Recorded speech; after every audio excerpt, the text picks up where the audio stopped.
कि एक बार फिर नीट के एग्ज़ाम पर, उसकी ट्रांसपेरेंसी पर और इसको कंडक्ट कराने वाली एजेंसी एनटीए पर प्रश्न चिन्ह खड़ा हुआ है। और ये प्रश्न हम नहीं उठा रहे हैं, ये प्रश्न सीबीआई के एफआईआर से उठा है। सीबीआई ने महाराष्ट्र में एक एफआईआर लॉन्च किया, उसमें 2 लोगों की गिरफ्तारी हुई, 3 लोग एब्सकॉन्डिंग हैं। जिन 2 लोगों की गिरफ्तारी हुई उनको बेल मिल चुका है और ये गिरफ्तारियां एंटी करप्शन एक्ट के तहत किया गया है। अब इससे 3 महत्वपूर्ण सवाल उत्पन्न होते हैं। पहला कि सीबीआई कह रही है कि इसमें एनटीए के कोई अधिकारी के संलिप्त होने की कोई संभावना नहीं है। प्रश्न ये है कि अगर कोई सरकारी अधिकारी संलिप्त नहीं है तो एंटी करप्शन के तहत एफआईआर क्यों किया गया है? अगर ये इंडिविजुअल क्राइम है तो फिर एंटी करप्शन एक्ट को क्यों इन्वोक किया गया है, उसका इस्तेमाल क्यों किया गया है? दूसरा, जब 3 लोग एब्सकॉन्डिंग हैं तो 2 लोगों को बेल कैसे मिल गई? और तीसरा कि जिस तरीके का डिटेल्स स्टूडेंट के पेरेंट्स ने दिया है, जो मीडिया रिपोर्ट में आई है, क्या ये संभव है कि बिना किसी बड़े अधिकारी की संलिप्तता का इतना बड़ा गड़बड़ी जो है एग्ज़ाम के अंदर हो? यह जो पूरा का पूरा परिस्थिति है उसमें देशवासियों को ये सोचने की ज़रूरत है। अभिभावक बड़ी मुश्किल से अपना पेट काट करके अपने बच्चों को इस उम्मीद में पढ़ाते हैं कि एक दिन वो बच्चे अपनी प्रतिभा के दम पर सही जगह सही स्थान प्राप्त करके उनका और अपने परिवार का और अपने जीवन का भला करेंगे। लेकिन नतीजा क्या है? नतीजा ये है कि एक तरफ प्रधानमंत्री परीक्षा पर चर्चा करते हैं और देश की शायद ही कोई ऐसी परीक्षा हो जिस पर कोई प्रश्न चिन्ह नहीं खड़ा होता हो। कोई साल ऐसा नहीं बीतता है, कोई राज्य ऐसा नहीं है जहां पर प्रश्न पत्र लीक नहीं हो रहे हैं। सवाल ये है कि इस सरकार की प्राथमिकता क्या है? इस सरकार की प्राथमिकता केवल और केवल वीडियो बनाने की है। चाहे वो परीक्षा के नाम पे वीडियो बनाएं, चाहे कोई दुर्घटना हो जाए तब वीडियो बनाएं, उनको बस रील बनाने से मतलब है। इतना बड़ा सवाल खड़ा हो रहा है और हर साल नहीं, बहुत भारी मन से हम आपके बीच में आकर के ये बात रख रहे हैं। हम नहीं चाहते हैं कि हमारी देश की संस्थाओं पर कोई प्रश्न चिन्ह खड़ा हो, लेकिन जो उनके कार्य प्रणाली है उनसे ये प्रश्न चिन्ह उठता है। कोई साल ऐसा नहीं है जब नीट को लेकर के विवाद नहीं होता है। पिछले साल भी इसी महीने में नीट को लेकर के विवाद हो रहा था। इस साल फिर जब रिजल्ट आया है तो जो है ये विवाद शुरू हो गया है। साल दर साल हर परीक्षा पे जब प्रश्न उठ रहे हैं तो सरकार क्या कर रही है? क्या प्रधानमंत्री की प्राथमिकता सिर्फ चर्चा करने की है या इस देश में परीक्षाएं ट्रांसपेरेंट तरीके से हों और विद्यार्थियों के मन में और उनके अभिभावकों के मन में कोई शक नहीं हो? अब बताइए, देश भर के विद्यार्थी और अभिभावक क्या सोचेंगे? उनके मन में ये आएगा ना कि क्या पता हमारा भी ओएमआर सीट बदल दिया गया, क्या पता हमारी सीट किसी और को बेच दी गई हो। और इतनी निराशा का ही नतीजा है कि 1 घंटे में 2 नौजवान आत्महत्या करने को विवश हैं इस देश में, और सरकार बिल्कुल भी इस पर कान देने को तैयार नहीं है। एनटीए पे प्रश्न सिर्फ नीट के एग्जाम कंडक्ट कराने को लेके नहीं है। जैसा कि अध्यक्ष जी ने कहा, आप सीयूईटी की पूरी प्रक्रिया को देख लीजिए। 300 से ज़्यादा विश्वविद्यालय सीयूईटी के तहत एंट्रेंस प्रक्रिया को पूरा करते हैं। नतीजा ये है कि जिन यूनिवर्सिटीज़ के अपने ट्रांसपेरेंट इन हाउस प्रोसेस थे, उस प्रोसेस को डिस्टर्ब कर दिया गया है और ये करने के लिए उनको मजबूर किया गया है कि आपको यूजीसी से ग्रांट तभी मिलेगा जब आप सीयूईटी के तहत जो है अपने यहाँ एडमिशन करवाएंगे। और दिल्ली विश्वविद्यालय जैसे प्रतिष्ठित विश्वविद्यालय को इससे समस्या ये हो रही है कि अभी कल एग्ज़ाम ख़त्म हुआ है और फिर जो है जुलाई में नया सेशन शुरू हो जाएगा। एक ऑनर्स पेपर के लिए विद्यार्थी को 7 एग्ज़ाम देना पड़ रहा है। जो एग्ज़ाम दिल्ली यूनिवर्सिटी का मई में कंडक्ट हो जाता था, कंप्लीट हो जाता था, इस जून की तपती गर्मी में जो है उनको एग्ज़ाम देना पड़ रहा है। और आप एग्जामिनेशन हॉल की स्थिति जाकर के देख लीजिए, पंखा नहीं है, कूलर नहीं है, एग्ज़ाम देते देते विद्यार्थी बेहोश हो रहे हैं, फेंट हो रहे हैं। तो प्रश्न ये उठता है कि आपसे ना यूनिवर्सिटी चल रही है, ना जो है आप ट्रांसपेरेंट तरीके से एग्ज़ाम ले रहे हैं, ना आप लोगों को रोजगार दे पा रहे हैं, ना जो है क्लासरूम में शिक्षक बहाल किए जा रहे हैं। FYUP 4 year undergraduate programme जो है वो लागू हो गया, नए इनटेक हो गए, टीचर तो नहीं बढ़ाया गया, उल्टे जो तय सीटें थी डायरेक्ट प्रोफेसर की, असिस्टेंट प्रोफेसर की, उसको समाप्त कर दिया गया। तो जब देश की शिक्षा व्यवस्था की ये हालत हो, लगातार एजुकेशन बजट को कम किया जा रहा हो, एक भी परीक्षा जो है सही तरीके से कंडक्ट नहीं किया जा रहा हो, विद्यालयों विश्वविद्यालयों की हालत खराब हो, तो जब क्लासरूम में टीचर नहीं है तो कैसे विश्वगुरु बनेंगे?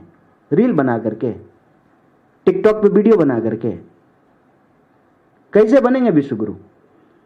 जिस देश में डॉक्टर जैसा इतना शानदार प्रोफेशन है, कहते हैं कि धरती पर भगवान के रूप हैं डॉक्टर, उनकी परीक्षा ही अगर ठीक से नहीं ली जा रही है तो फिर हम अपने देश की शिक्षा व्यवस्था को और अपने देश के भविष्य को कहां पहुंचा रहे हैं?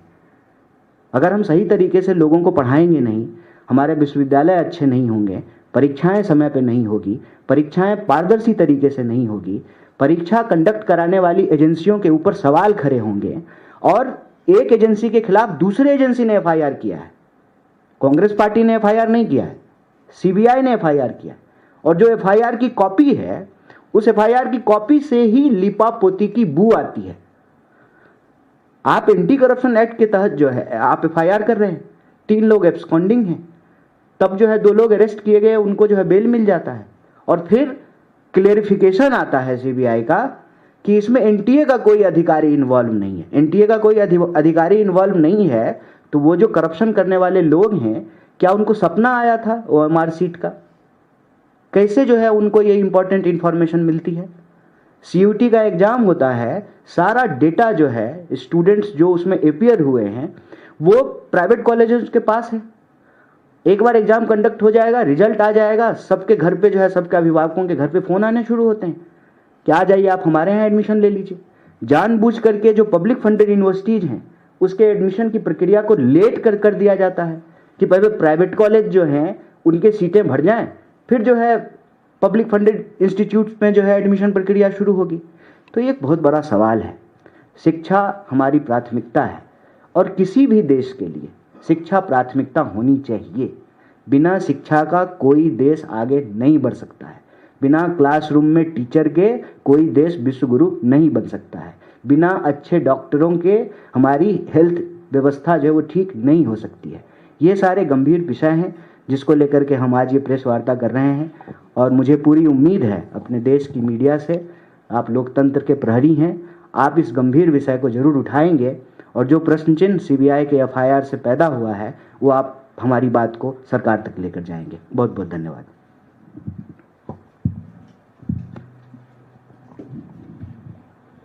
साथी के कोई सवाल? हाँ,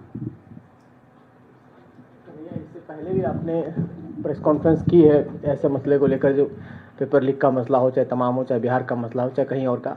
लगता नहीं कि सड़क पर उतरने की जरूरत है ऐसे मुद्दों को लेकर, क्योंकि अब बहुत दिन हो गया, एक नहीं कई एक मामले आ गए, अब सिर्फ मुद्दा उठाने से काम नहीं बन रहा, लगातार लीकेज हो ही रहा है। आप कह रहे हैं CBI उनकी एजेंसी वो भी लिपापोती कर रही है, तो है क्या ऑप्शन आपके पास, क्या है? बिल्कुल ठीक बात है। सड़क पे उतरने की ज़रूरत है और ये ज़रूरत महसूस करके हम सड़क पे उतर भी रहे हैं। पिछली बार जब नीट की परीक्षा में धांधली हुई, अरेस्टिंग हुई, लीक का मामला आया, तो NSY जो है पूरे देश में इस मामले को उठाई और जो है हमारे जो कार्यकर्ता हैं, नेता हैं, राष्ट्रीय अध्यक्ष पे भी जो है FIR हुआ, तालाबंदी तक की गई जो है उनके ऑफिस पे। तो सड़क पे उतरने की ज़रूरत है। साथ ही साथ हम अपनी बात को इस देश के आम लोगों तक भी पहुंचाना चाहते हैं कि आप अपने आप को मत कोसिए। ये गलती अगर किसी और की है उसकी सजा आप अपने आप को मत दीजिए। अगर सरकार की प्राथमिकता सिर्फ चुनाव जीतने की है तो मैं कहता हूं कि अगर आप बेकारी से परेशान हैं, महंगाई से परेशान हैं, प्रश्न पत्र लीक होने से परेशान हैं, तो आपको ये जो चाहते हैं इनके खेल में इनको हराना पड़ेगा। और ये चाहते हैं किसी भी तरह से चुनाव जीतना। आप एक बार इनको चुनाव हराना शुरू कर दीजिए, अपने आप जो है इनकी दवाई हो जाएगी। अभी आपने बिहार का मामला देखा होगा कि जिनका काम है एग्जाम लेना और नौकरी देना, वो खुद ही एग्जाम दे रहे हैं और नौकरी ले रहे हैं। आपने देखा? तो कहते हैं कहाँ तो तय था चिरागा हर एक घर के लिए, कहाँ चिराग मयस्सर नहीं शहर के लिए। जहाँ बेरोजगारी इतनी ज़्यादा हो वहाँ मंत्री खुद ही प्रोफेसर बन रहे हैं, और सिर्फ मंत्री नहीं बन रहे हैं, बेटा बेटी दामाद सब बन रहा है, साला साली। तो यही चल रहा है ना कि नेता हो रहे हैं माला माल और देश के लोग हैं बेहाल। ये कितना बड़ा प्रश्न है, आप सोचिए। कोई ऐसा आयोग नहीं है जो सारा आयोग जो है ना, कोई दामाद आयोग है, कोई बेटी आयोग है, कोई बेटा आयोग है, वो सब चल रहा है। और ये किसी एक राज्य का मामला नहीं है, चाहे केंद्र सरकार के अधीन आने वाली प्रक्रियाएं हो या राज्य के अधीन आने वाली प्रक्रियाएं, सब धन जो है इन्होंने 22 पसेरी कर दिया है। यही चल रहा है। तो मैं बिल्कुल इस बात से सहमत हूं कि उठाना चाहिए मुद्दे को, और हम उठा भी रहे हैं, और उसी का नतीजा है कि कोई ऐसा राज्य नहीं है। अभी राजस्थान में NSY के स्टूडेंट्स के ऊपर FIR हुआ, स्टूडेंट लीडर पे FIR हुआ, अरेस्टिंग हुई, फिर जो है कोर्ट से जो है जमानत मिला। अभी बिहार में जो अभी NSY के पटना यूनिवर्सिटी के जो इलेक्शन में कैंडिडेट थे उनके ऊपर FIR हुआ, अरेस्टिंग हुई। तो कोई ऐसा जिला नहीं है, कोई ऐसा राज्य नहीं है जहां NSY इन मुद्दों को उठा नहीं रही है और NSY के ऊपर कार्रवाई नहीं हो रही है। बिल्कुल लड़ने की ज़रूरत है। साथ ही साथ इस लड़ाई में देशवासियों को भी शामिल होने की ज़रूरत है, और उन तक यह आवाज़ पहुंचाने के लिए ये मुद्दा हम आपके बीच रख रहे हैं। कन्हैया जी, आपने कई बार इस मुद्दे को उठाया, पिछले साल भी आप लोगों ने प्रोटेस्ट किया था, कई जांच की जो है NTA को लेकर मांग की थी, क्योंकि आगामी दिनों में बिहार के विधानसभा चुनाव भी हैं। क्या कांग्रेस पार्टी अब रूपरेखा चेंज करेगी इन तमाम मुद्दों को लेकर, क्योंकि आप लोग प्रोटेस्ट तो कर रहे हैं लेकिन सरकार कहीं ना कहीं अभी भी कोई कार्रवाई नहीं कर रही। इसके अलावा आप लोग किस तरह से इन मुद्दों को उठाएंगे और बिहार विधानसभा चुनाव में क्या रूपरेखा रहेगी इसको लेकर? देखिए, सबसे पहले तो क्या करेंगे ये तो बाद का विषय है, क्या किया है उसके बारे में हम एक बात आपको बता दें। पेपर लीक का मामला जब राजस्थान में हमारी सरकार थी आया तो बहुत ही स्ट्रिक्ट एक्शन लिया गया, तो हमारी सरकार चली गई। नहीं तो प्लान ये था कि पेपर लीक के खिलाफ एक सख्त कानून लाने की ज़रूरत है, और जो इसमें इन्वॉल्व हैं उनको सजा दे करके एक उदाहरण पेश करने की ज़रूरत है, ताकि हमारी देश की जो संस्थाएं हैं और उसकी जो प्रक्रिया है वह जो संदेह के घेरे में आई है तो आम लोगों की विश्वास की बहाली की जा सके। उसके बाद तेलंगाना में जब चुनाव हो रहे थे तो पेपर लीक एक हमारा बहुत बड़ा मुद्दा था। नौकरी देना और नौकरी देने वाले एग्जाम को सही तरीके से कंडक्ट कराना, और आप देखिए कि वहाँ पे जो है कैलेंडर बाकायदा जारी किया गया है और पेपर लीक करने वालों के खिलाफ जो है एक सख्त कानून बनाया गया है। तो जो किया है वो उससे ये प्रेसिडेंस सेट होता है कि हमारी सरकार जहाँ भी आएगी इस देश में नौकरी देना, आम लोगों को अच्छी शिक्षा देना। आप यूनिवर्सिटी के और हॉस्टलों की हालत जा कर के देखिए। पिछली बार भी हमने ये विषय आपके सामने रखा था कि जो वेलफेयर हॉस्टल हैं उस वेलफेयर हॉस्टल में जो पानी आता है वो धोने लायक नहीं है, पीने का तो छोड़ दीजिए।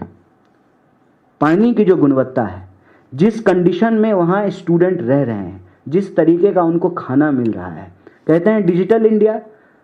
देख लीजिए जाकर के कि हॉस्टलों में कितना जो है वाईफाई दिया गया है, कितना जो है उनको फ्री इंटरनेट की व्यवस्था दी गई है। तो मतलब मंत्री जी लोग जो है रील बना रहे हैं 5G पे धनाधन, और विद्यार्थियों को पढ़ने के लिए, प्रश्न पत्र डाउनलोड करने के लिए, ऑनलाइन एग्जाम देने के लिए उनको कनेक्टिविटी नहीं मिल रही है, उनको इंटरनेट नहीं मिल रहा है। तो ये विषय हमारी प्राथमिकता है, और बिहार में भी हम लगातार हर हॉस्टल में जा रहे हैं। अभी सरकार जो है हमारे हॉस्टल प्रोग्राम के बाद जो नया सर्कुलर जारी की है बिहार में। तो बोलना ज़रूरी है, लड़ना ज़रूरी है, विपक्ष के नाते इन मुद्दों को उठाना ज़रूरी है, क्योंकि विपक्ष अगर सही तरीके से इन मुद्दों को नहीं उठाएगा तो सत्ता को तानाशाही में बदलने में ज़्यादा वक्त नहीं लगेगा। कन्हैया, एक सवाल दूसरे विषय पर है लेकिन धांधली से ही जुड़ा हुआ है। विपक्षी पार्टियां लगातार चुनाव में वोटिंग को लेकर धांधली की बात कहती रही है कि मशीन के जरिए ये लोग जीत रहे हैं। बॉम्बे हाई कोर्ट ने एक याचिका को खारिज कर दी है जिसमें यह कहा गया था कि राज्य विधानसभा चुनाव को रद्द घोषित किया जाए क्योंकि कई बूथों पर फर्जी वोटिंग की गई, और ये कहकर मुंबई हाई कोर्ट ने इस याचिका को खारिज की है कि ऐसी कोई जानकारी या ऐसा कोई प्रूफ हमारे सामने नहीं आया है। देखिए, एक ना बड़ा मज़ेदार चीज़ हो रहा है इस देश में। चोट लगे तुझको तो दर्द मुझे होता है। प्रश्न पूछिए ईडी पे, जवाब बीजेपी से आएगी। प्रश्न पूछिए इलेक्शन कमीशन पे, जवाब बीजेपी से आएगी। आप इस देश की किसी संस्था की प्रक्रिया पे प्रश्न उठाइए, जवाब बीजेपी पे आएगी। इस प्रेस कॉन्फ्रेंस के बाद हमने प्रश्न उठाया है एनटीए पे, जवाब बीजेपी से आएगी। चोट लगे तुझको तो दर्द मुझे होता है। ये ना और ज़्यादा जो है संदेह पैदा करता है। हम प्रश्न उठा रहे हैं इलेक्शन कमीशन से, जितना तेरा उतना मेरा। मैं इलेक्शन कमीशन किसी एक पार्टी का तो नहीं है, ये भाजपा का आईटी सेल तो नहीं है, उसके हेड जो है वो मालवीय तो नहीं है, तो ये क्यों परेशान हो रहे हैं? हम इलेक्शन कमीशन से सवाल पूछ रहे हैं, उसका जवाब इलेक्शन कमीशन दे। आप देखिए कि उस एक सवाल को छुपाने के लिए, कहते हैं कि एक झूठ को छुपाने के लिए 1000 झूठ बोले जाते हैं और 1000 प्रश्न खड़ा कर देते हैं। अगर हमारे सवाल में कोई तथ्य नहीं है, आज ही इलेक्शन कमीशन की टीम बिहार पहुंची है और कह रही है कि डोर टू डोर जाकर के जो है हम वोटर प्रक्रिया की जांच करेंगे। क्यों? आप तो बड़ा कॉन्फिडेंट थे, सब सही चल रहा है चकाचक, तो फिर ये करने की क्यों जरूरत है? मतलब हमारे प्रश्न में तथ्य है। कहीं से कोई चीज खारिज हो जाए तो उससे जो है सत्य थोड़ी नदारत हो जाएगा। जो लोग इस देश में रहते हैं, हम सब लोग धरती पे ही रह रहे हैं, मंगल पे तो है नहीं। तो क्या हो रहा है, हम टेबल के इस तरफ हैं, आप टेबल के उस तरफ हैं, इसका यह मतलब थोड़ी है कि हमको ज्यादा पता है और आपको नहीं पता है। आपको भी पता है, आप भी इस देश के नागरिक हैं, आप रह रहे हैं, आप देख रहे हैं कि क्या हो रहा है। ये प्रश्न खड़ा नहीं होता है कि अचानक से जो है 29,000 वोटर जो है मुख्यमंत्री के जो है कॉन्स्टिट्यूंसी में ऐड हो जाता है। अचानक से जो है एक बिल्डिंग में जो है 5500 वोटर ऐड हो जाता है, जहां वोट का मार्जिन जो है 1500 हो, 1100 हो, 1000 हो। आप हरियाणा का चुनाव उठा के देख लीजिए, आप महाराष्ट्र का चुनाव उठा करके देख लीजिए, पिछली बार 2020 का बिहार का चुनाव उठा करके देख लीजिए, 10-12 हजार के अंतर पे तो सरकार बन जा रही है। अगर आप इंडिया ब्लॉक के वोट को काउंट करेंगे, एनडीए के वोट को काउंट करेंगे, तो 10-12 हजार के वोट के फर्क पे तो सरकारें बन जा रही हैं। अभी जो है वक्त पे वोटिंग हुई, इंडिया का वोट देख लीजिए और एनडीए का वोट देख लीजिए, 7 एमपी का अंतर है। तो क्या ये डर की राजनीति नहीं कर रहे हैं? बिल्कुल कर रहे हैं। आप सुबह जो है ईडी भेजते हैं, शाम में जो है उस बिजनेस हाउस का जो है हॉस्टाइल टेक ओवर हो जाता है। सारे जो है, मैं मीडिया हाउस के विषय से जुड़ा हुआ एक प्रश्न यहां रख रहा हूं कि एनडीटीवी के मालिक पे जो है चार्जेस लगे और एनडीटीवी अब अदानी के पास चला गया है, सारा चार्ज खत्म हो गया है, वो भी फ्री हो गए हैं। ये हॉस्टाइल टेक ओवर नहीं है, सरासर जो है इस देश की लोकतांत्रिक संस्थाओं का दुरुपयोग कर रहे हैं, लोकतंत्र का गला घोट रहे हैं और आपातकाल की बरसी मना रहे हैं। मित्रकाल के इस दौर में जो यह खुलेआम बेईमानी चल रही है, उस बेईमानी के ऊपर हम प्रश्न करेंगे। एक दरवाजे पे खारिज कर देंगे तो दूसरे दरवाजे पे जाएंगे, दूसरे पे खारिज करेंगे तो तीसरे पे जाएंगे, क्योंकि हम लोकतंत्र के प्रति प्रतिबद्ध हैं। लोकतांत्रिक संस्थाओं को बचाना हमारा धर्म है, हमारा कर्तव्य है, इसको करते रहेंगे। और याद रखिएगा, ये मानेंगे, अभी गए हैं ना Bihar door to door voter list check करने के लिए, इनको करना पड़ेगा, क्योंकि ये देश मुर्दों का देश नहीं है। इसी के ऊपर बात है कि आप चुनाव आयोग की टीम गई है बिहार, उस पर बात की, वहाँ पर एक और कंट्रोवर्सी इस बात को लेकर खड़ी हुई है कि बर्थ प्लेस पूछ रहे हैं, आप इसका प्रूफ कीजिए कि आप भारतीय नागरिक हैं, कहाँ आप पैदा हुए, और जहाँ तक ना केवल उनके माता पिता के बर्थ प्लेस का भी प्रूफ पूछा जा रहा है। इसको लेकर सवाल खड़ा हो रहा है। दूसरा, प्रशांत किशोर ने ये कहा कि राहुल गांधी दिल्ली में बैठ के जो है बिहारियों के लिए बहुत सारी बातें कहते हैं और उनको मॉक करते हैं, लेकिन वहाँ जाते हैं वो लेक्चर देते हैं, उनके लेक्चर की जरूरत। किनके लेक्चर की? राहुल गांधी के लिए प्रशांत किशोर ने बात। नहीं, वैसे तो बिहारियों को किसी के लेक्चर की जरूरत नहीं है। खुद जो है बुद्ध जो है वहाँ पे आकर के बुद्ध हुए हैं, खुद महात्मा गांधी वहाँ पहुँच करके गांधी हुए हैं, तो किसी के लेक्चर की जरूरत नहीं है। गरीब हैं, मूर्ख नहीं है, ज्ञान और मोक्ष की भूमि है बिहार, किसी के लेक्चर की जरूरत नहीं है। लेकिन यह जो टीका टिप्पणी है, मैं कहता हूं कि किसी पे भी टीका टिप्पणी करने से ज़्यादा ज़रूरी है कि जिस जिम्मेवारी पे हम हैं उस जिम्मेवारी का सही तरीके से निर्वहन करें। वो एक नई पार्टी बनाए हैं, हमको शुभकामनाएं हैं उनकी, खूब मेहनत करें, खूब पसीना बहाएं, ठीक है, खूब जो है लोगों के बीच में जाएं, मुद्दे उठाएं, हम बस उनको शुभकामनाएं देंगे, कोई टीका टिप्पणी नहीं करेंगे। और राहुल गांधी जी पे टीका टिप्पणी करके बहुत लोगों का काम चलता है, ये कोई नई बात नहीं है। दिक्कत यह है कि टीका टिप्पणी करने के बाद भी वो जो प्रश्न उठाते हैं देश को वो मानना पड़ता है। मैं गिनती से जो है आपको कई सवाल गिना सकता हूँ। जीएसटी पे उन्होंने कहा कि ये गब्बर सिंह टैक्स है, कितना अमेंडमेंट आ चुका है? 2 दर्जन से ज़्यादा। उन्होंने कहा कि नोटबंदी के बाद जो है देश का जो छोटा व्यापार है, जो नगद व्यापार करता है, वो तबाह हो जाएगा। सरकार का फिनेंशियल रिपोर्ट उठा करके देख लीजिए। उन्होंने कहा कि कोविड में तमाशा मत कीजिए, रील बनाने से ही भागेगा नहीं, ये लाइक और व्यूज का मामला नहीं है, ये बीमारी है, महामारी बन जाएगी। क्या हुआ कोविड पे हाल? कोविड पे हाल ये होगा कि भाजपा के नेता भी चल बसे, आत्मा को शांति। जो प्रश्न वो कह रहे हैं वो प्रश्न आपको बाद में मानना पड़ रहा है। अभी वॉर हुआ, इससे पहले उन्होंने कहा कि वॉरफेयर बदल गया है, अब जो है दिल्ली में बैठ करके भी हम सुरक्षित नहीं हैं। पहले होता था कि बॉर्डर एरिया में रहने वाले गांव खाली कराए जाते थे, अब कहाँ खाली कराएंगे? अब तो जो है 500-500 किलोमीटर दूर जा करके बम जो है टारगेटेड तरीके से मारा जा रहा है। तो वॉरफेयर बदल गया है, कंबस्ट इंजन नहीं चलेगा, इंजन का मॉडल बदल गया है, और हमको अपने मैन्युफैक्चर सेक्टर को बचा करके चाइना का मुकाबला करना पड़ेगा। सिर्फ जो है भाषण देने से काम नहीं चले, सारी चीज़ें सही साबित हो रही हैं। तो टीका टिप्पणी करने दीजिए। राहुल गांधी जी अपनी बात पर अड़े हुए हैं, देश के लिए जो जरूरी बात है वो कह रहे हैं, और बिहार भी देश में ही है, बिहार देश से बाहर नहीं है। अगर बेरोजगारी की बात होगी, नौकरी की बात होगी, परीक्षा की बात होगी, शिक्षा की बात होगी, अच्छे हॉस्टल की बात होगी, तो ये प्रदेश की बात है और देश की बात है। तो क्या दिल्ली में बैठे हुए लोगों को जो है बिहार में बात नहीं करना चाहिए? अगर ऐसा नहीं करना चाहिए फिर तो जो है लाखों लाख बिहारी जो अपना प्रदेश छोड़ करके दूसरी जगह जाते हैं उनको तो बोलना ही नहीं चाहिए, उनको तो कोई प्रश्न ही नहीं खड़ा करना चाहिए। ये एक ग्लोबलाइजेशन के इस दौर में लोग बिहार में बैठ करके अमेरिका में चलने वाला ट्विटर चला रहे हैं, उस दौर में जो है ये प्रश्न पता नहीं कैसे किया जाता है। देश की धरती, विदेश की धरती, वो तो कह रहे हैं कि बिहार आकर के नहीं बोलना चाहिए। कुछ दिन पहले बीजेपी कह रही थी कि लंदन जा करके नहीं बोलना चाहिए। तो क्या करना चाहिए नेता प्रतिपक्ष को? प्रधानमंत्री जी की तरह सिर्फ रील बनाना चाहिए? विपक्ष का काम है सरकार से सवाल पूछना, वो हम पूछ रहे हैं। आप भी अगर विपक्ष में हैं, अगर आपका क्लेम है कि आप विपक्ष में हैं, अगर कोई सेटिंग नहीं है तो आप भी प्रश्न पूछिए सरकार से, क्या दिक्कत है? कन्हैया जी आपने वॉर की बात की, तो एक छोटा सा सवाल है कि बिलावल भुट्टो ने धमकी दी है कि अगर सिंधु जल समझौता बहाल नहीं हुआ तो भारत पर अटैक करना चाहिए पाकिस्तान। कौन बिलावल भुट्टो? पाकिस्तान के जो है बिलावल भुट्टो होगा, वो भी कोई दामाद बेटा, वहाँ भी आयोग चलता है, दामाद आयोग, बेटा आयोग, क्या उस सब पे बात करना है? हम 140 करोड़ लोगों के देश में हैं, हमको जो है उसकी बात सुनने की जरूरत है। कहते हैं ना कि वो अपना देख ले, शेख अपनी अपनी देख। वो हमारे बारे में बात करने वाला कौन होता है भाई? कौन है वो? क्यों उसको हम इंटरटेन करेंगे? कन्हैया जी, आज संघाई में एससीओ कॉपरेशन में डिफेंस मिनिस्टर राजनाथ सिंह गए हैं और उन्होंने डॉक्यूमेंट साइन करने से मना कर दिया, क्योंकि जो बाकी कंट्रीज थे उन्होंने एक स्ट्रॉन्ग स्टैंड नहीं लिया पाकिस्तान के खिलाफ, तो इसलिए उन्होंने डॉक्यूमेंट साइन नहीं किया। अच्छा किया। अगर ऐसी हरकत रहे तो जान मीटिंग में भी नहीं जाना चाहिए।